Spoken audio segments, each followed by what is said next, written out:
Hi, welcome to TechTricks. Do you know how to convert USB MBR partition? If no, let me show you how to convert to MBR partition in simple tricks. Open command prompt. Then type diskpart. Then type Listdisk. Select disk, make sure which is USB or other external drives.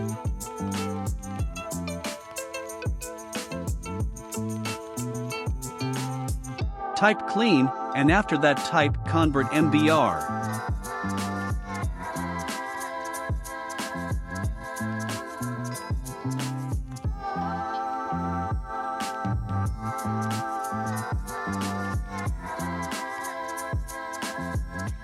In last type, create partition primary.